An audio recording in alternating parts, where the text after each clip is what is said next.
July August বিপ্লবের অন্যতম সিপাহসালার উসমান হাদি বাংলাদেশের বলিষ্ঠ কণ্ঠস্বর, ইমানে বলে বলিয়ান, আল্লাহর পথে জীবন বাজি রাখা এক সৈনিক,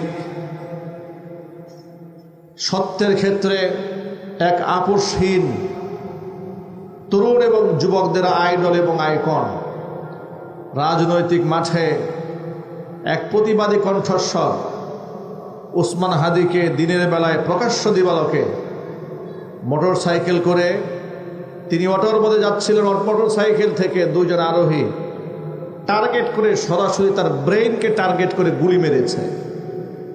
গুলি এক পাশ থেকে ঢুকে মাথা ছিদ্র হয়ে আরেক পাশ থেকে বের হয়ে গেছে।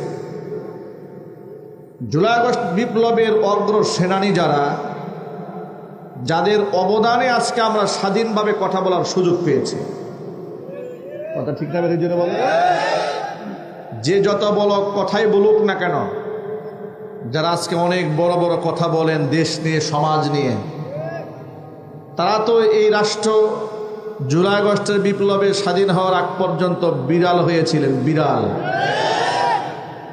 হঠাৎ করে এখন সব বাঘ হয়ে গেছে, ঠিক না বেরিয়ে বলুন, সব বাঘ হয়ে গেছে।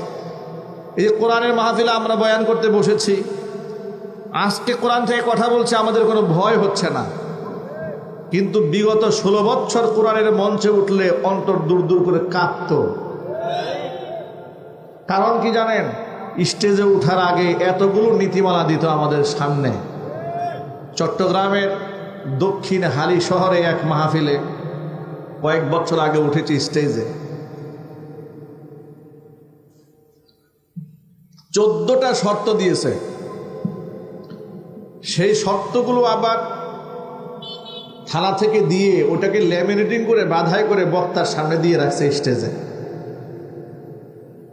এই 14টা শর্ত মেনটেন করে ওয়াজ করতে হবে কোরআন থেকে। এর মধ্যে 1 নাম্বার শর্ত দিয়েছে, আকার এবং ইঙ্গিতে কোনোভাবেই সরকার কষ্ট পায় এমন কোনো কথা বলা যাবে না। শর্ত দিয়েছে রাত 11টার পরে মাইক চলবে না, এটাও শর্ত।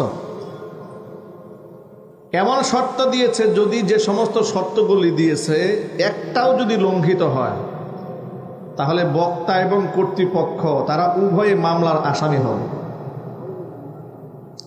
এইভাবে আমাদেরকে কণ্ঠকে, টুটিকে চেপে রাখার চেষ্টা করা হয়েছে।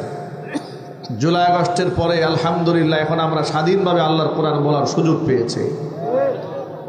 কোরআন যেমন বলার সুযোগ পেয়েছি, এদেশের যুবকরা এখন নতুন একটা স্বপ্ন দেখতে শুরু করেছে, কোরআনের বাংলাদেশ গড়ার। ঠিক না বেঠিক যদি বলেন?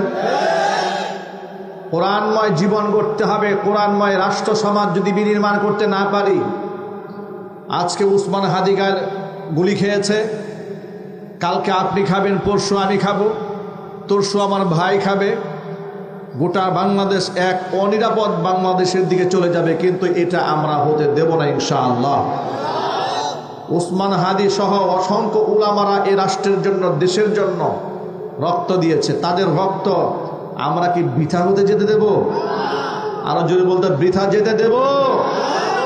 আমরা এ রাষ্ট্রকে ব্যর্থ রাষ্ট্র হতে দেব না ইনশাআল্লাহ। চক্রান্তকারীদের বিরুদ্ধে আমরা রুখে দাঁড়াবো। আমরা চোখে চোখ রেখে কথা বলতে শিখেছি, আমরা গর্জন দিতে শিখেছি, আমরা ফাঁসির মঞ্চে উঠতে শিখেছি, বাতিলের সাথে আঘাত করতে শিখিনি।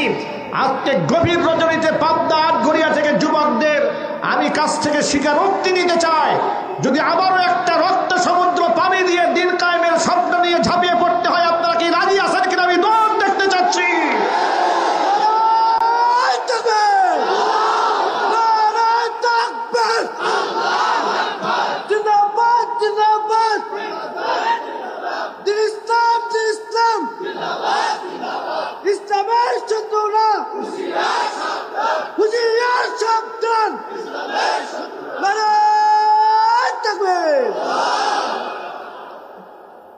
আল্লাহর পথে যারা জীবন বাজি রাখে তাদের তো ভয়ের কোনো কারণ নাই, তাদের জীবনে হারাবার কিছু নাই। বেঁচে থাকলে গাজীর মর্যাদা পাবে, জমিন থেকে বিদায় হয়ে গেলে শহীদের মর্যাদা আল্লাহ পাক দিয়ে দিবে। আল্লাহর পথে যারা জীবন দেয় তারা অমর হয়ে যায়, তারা মরে না। মহাগ্রন্থ আল কোরআনে আল্লাহ পাক বলেছেন, ওয়ালা তাহসাবান্নাল্লাযীনা কুতিলু ফী সাবীলিল্লাহি আমওয়াতা বাল আহইয়াউন ইনদা রাব্বিহিম ইউরযাকুন। আমার আল্লাহ পাক বলেন, আমি আল্লাহর রাস্তায় যারা নিহত হয়েছে তাদেরকে মৃত্যুবরণ করেছে, এটা তোমরা ধারণাও করো না। তারা মৃত নয়, বাল আহইয়াউন, ওরা জিন্দা, ওরা জীবিত। ইনদা রাব্বিহিম ইউরযাকুন, তাদের রব আমি আল্লাহর কাছ থেকে তাদেরকে রিজিক সরবরাহ করা হয়। শহীদরা মরে যায় না, শহীদরা চিরঞ্জীব হয়ে যায়। জোরে জোরে বলেন সুবহানাল্লাহ। আয়াতটা নাযিল হওয়ার প্রেক্ষাপট কি? হুজুরের বিখ্যাত সাহাবী জাবের রাদিয়াল্লাহু তাআলা আনহু ইসলাম ধর্ম গ্রহণ করার পরে হযরত জাবের নবীজির সাথে এমন কোনো জিহাদ নাই যে শামিল হন নাই। সকল জিহাদের মধ্যে তিনি তার পারসেপশন ছিল, তিনি সকল জিহাদে উপস্থিত থেকেছেন, সম্মুখপানে লড়াই করেছেন। শুধুমাত্র কেবলমাত্র উহুদের ময়দানে হযরত জাবের যান নাই।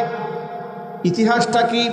হযরত জাবেরের পিতা আব্দুল্লাহ ইবনে আমর ইবনে হারাম রাদিয়াল্লাহু তাআলা আনহু 100 বছর বয়সী সাহাবী জাবেরকে ডেকে বলেন, জাবের, আমি বুড়ো হয়ে গেছি, আমার বয়স তো একেবারে জীবনের শেষ প্রান্তে, আমারও তো মনে চায় আল্লাহর রাস্তায় লড়তে, আল্লাহর রাস্তায় জীবন দিতে আমারও স্বপ্ন হয়।